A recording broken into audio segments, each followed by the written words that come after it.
A CPI dos respiradores ouviu o empresário Samuel de Brito Rodovalho, que mora em Florianópolis e tem empresas em São Paulo para a venda e produção de suplementos vitamínicos. Ele chegou a negociar a venda dos 200 respiradores mecânicos para o governo de Santa Catarina por meio da Cima, uma empresa mexicana, para quem trabalhou como representante comercial por 7 anos até 2015.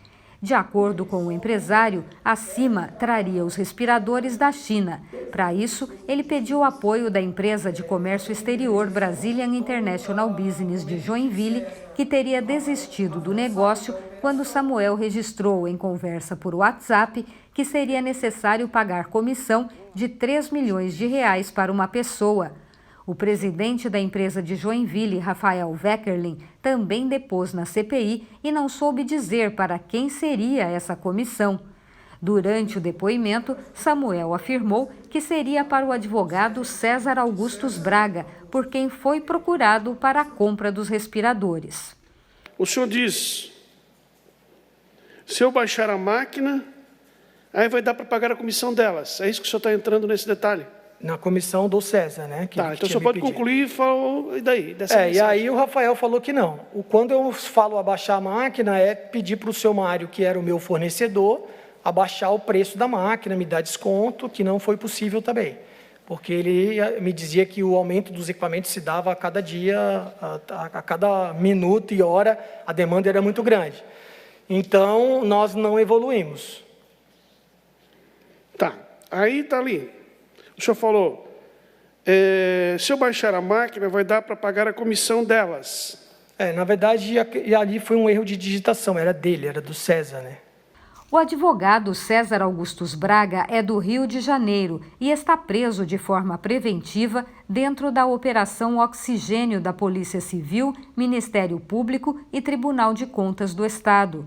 Ele é assessor jurídico da Veigamed, a empresa fluminense, que dias depois vendeu os respiradores para o governo de Santa Catarina, mas os aparelhos foram adquiridos de outro fornecedor. O César é um advogado do Rio de Janeiro que eu conheci uma semana antes, não tenho relação nenhuma com ele, nunca tive negócios com ele, não conhecia ele antes desse momento.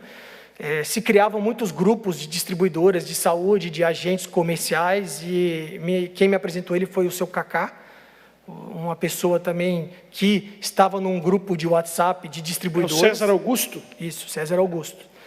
E eu não conheci ele antes, né? E a minha relação com ele começou por conta de que nós estávamos praticamente fechando a operação dos respiradores com o hospital em São Paulo. Vocês estavam vendendo respiradores para Santa Catarina com gente que vocês não conheciam, com grupos que se formavam em WhatsApp, com um advogado que você não sabia quem era, com uma empresa... É isso? Essa foi uma demanda de uma emergência que estava acontecendo, né? Era muitas empresas buscando equipamentos e poucos fornecedores. Muitos aventureiros, muitas pessoas que não tinham experiência nenhuma fazendo intermediações, e eu tinha experiência por ter sido 7 anos do Grupo Cima e vendido equipamentos. Eu não vendi respiradores, de fato, na época, mas eu vendia equipamentos. Eu trazia grandes equipamentos muito mais complexos do que ventiladores, para fabricar remédio. Então, eu tinha expertise e confiava na Cima. Então, o César me viu como um fornecedor, e aí começou a abrir algumas portas. Com quem que o senhor falava aqui no governo de Santa Catarina? Eu não conversava com ninguém, só com o César.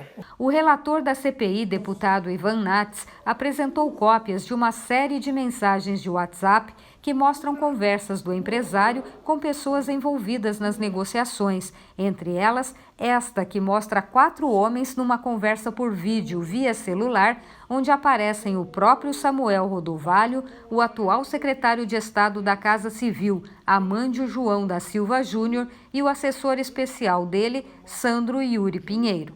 Essa imagem, a Polícia Civil, o DEIC, diz que os senhores estavam conversando sobre o rolo que deu na compra dos respiradores. O senhor sabe por que essa imagem foi parar lá no inquérito?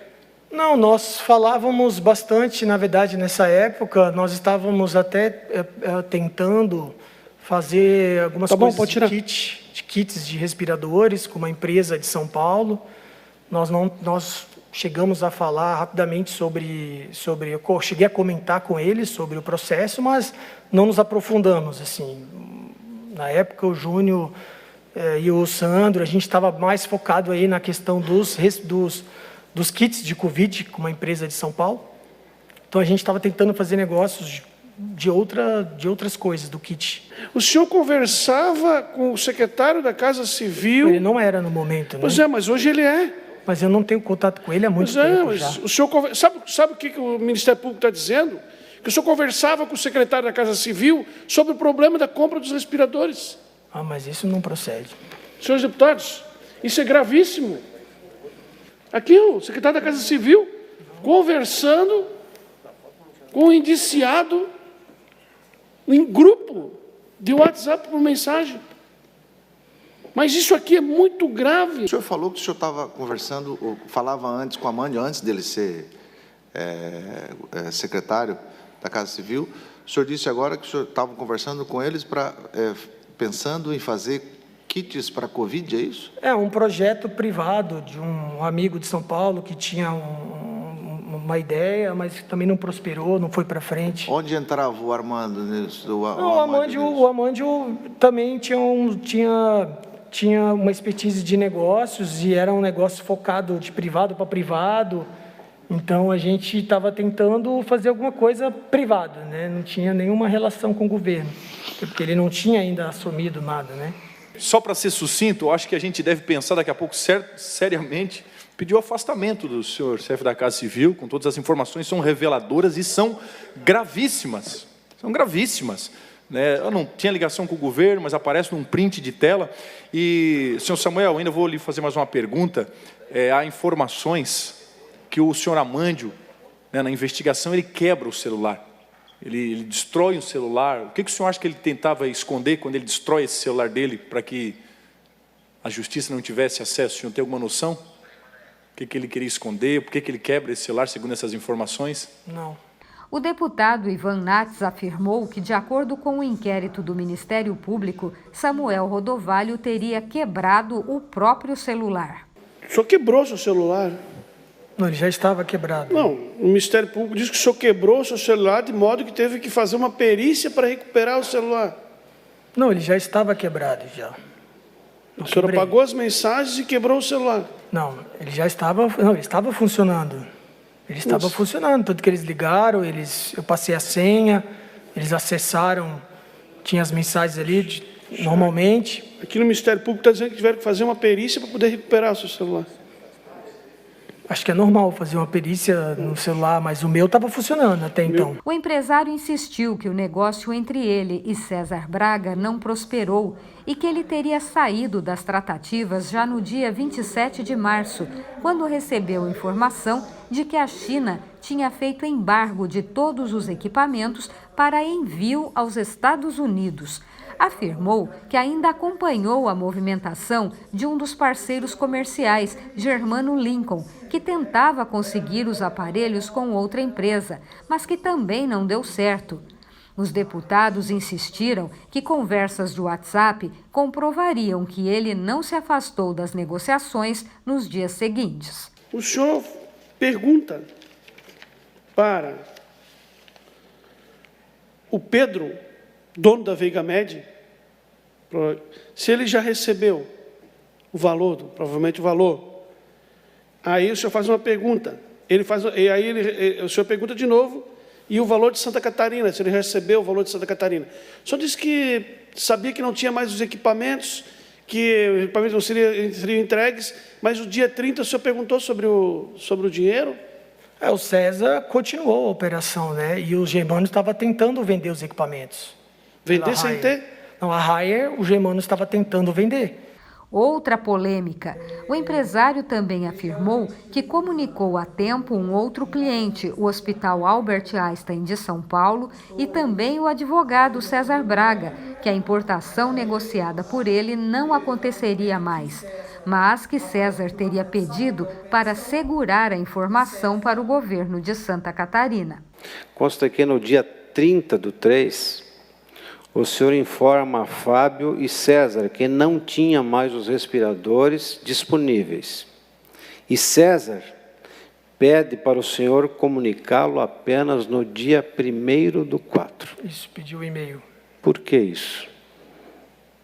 Porque o dia 1º/4 seria feito o pagamento. Você já de antemão sabia. Sim, deputado, eu gostaria de complementar que no meu depoimento ao Ministério Público eu encaminhei os e-mails e fiz questão de levar essas provas com a cronologia. É muito interessante que o senhor tenha feito esse contato anterior e que o César pede para oficializar apenas no dia 1º. Se o senhor tivesse informado naquela data oficialmente, teria sido desfeito o negócio aqui e não haveria o pagamento. Os deputados lembraram que conversas de WhatsApp registradas no celular do empresário citavam o governador. No dia 2 de abril, às 12h13, em conversa com o Germano, o senhor afirma: estamos agora na linha com o governador. O que o senhor quer dizer com isso? Dia 2 de abril, dia do pagamento. Então, deputado, sobre a questão do meu acompanhamento, de fato, o César me acompanhava em algumas situações, porque ele buscava ainda os equipamentos, a substituição dos equipamentos com a Raia, né, e a empresa do Germano, que também não veio a se concretizar. Então, até esse momento, sim, eu recebia uma informação ou outra e repassava para o Germano para tentar acompanhar ali algumas coisas. Mais uma vez, sobre essa menção que fala do governador, eu tinha conversado com o César, o Germano me colocou uma pressão, dizendo: olha, a Raia não vai segurar mais os equipamentos, não teremos mais os equipamentos para fazer, se não efetuar o pagamento. Eu entrei em contato com o César, e aí o César me disse que eles estavam falando com o governo. E eu fiz uma suposição errada, equivocada e sem fundamento, e disse que eles estavam na linha com o governador, mas eu queria me referir ao governo, até porque eu não tenho contato com o governador, não tive ligação com ele, não conhecia o secretário da Saúde, não conheço nenhum agente público de fato da secretaria, nunca tive contato nenhum com o governador, diretamente ou indiretamente. Bom, mas o senhor sabe que, obviamente, bem assessorado de advogado como o senhor está, que o senhor praticamente é o responsável, né, pelo encaminhamento do nome do governador ao STJ. Na verdade, olhando o contexto, né, as duas vezes que aparece o áudio, são áudios encaminhados pelo César para mim, e ali se menciona o governador, e a última menção, sim, uma menção minha equivocada, né, de uma informação que eu recebi do César, mas eu não tenho como estar ou falar com ele, porque eu não tinha um contato, nunca falei, não o conheço pessoalmente. Ao concluir a oitiva, o relator da CPI, deputado Ivan Nats, fez um esclarecimento. De acordo com ele, a citação do governador pelo empresário Samuel Rodovalho não foi o único fato que fez o processo ser encaminhado ao Superior Tribunal de Justiça em Brasília. A princípio, parece que é só isso que envolve o governador Carlos Moisés, mas não é. O que envolve o governador Carlos Moisés, senhores deputados, quem nos acompanha, e que leva o processo para o STJ, não é só a citação do governador, mas é uma ilação de mais de 150 páginas, aproximadamente, do relatório do Ministério Público de Santa Catarina, que aponta diversas participações que conduzem a participação do governador ao processo. As próximas testemunhas deverão ser ouvidas na terça-feira, dia 30 de junho. No final da reunião, os deputados aprovaram requerimento para a convocação, já para esta data, do atual secretário de Estado da Casa Civil, Amândio João da Silva Júnior, para que se esclareça a participação dele nas negociações com o empresário Samuel Rodovalho.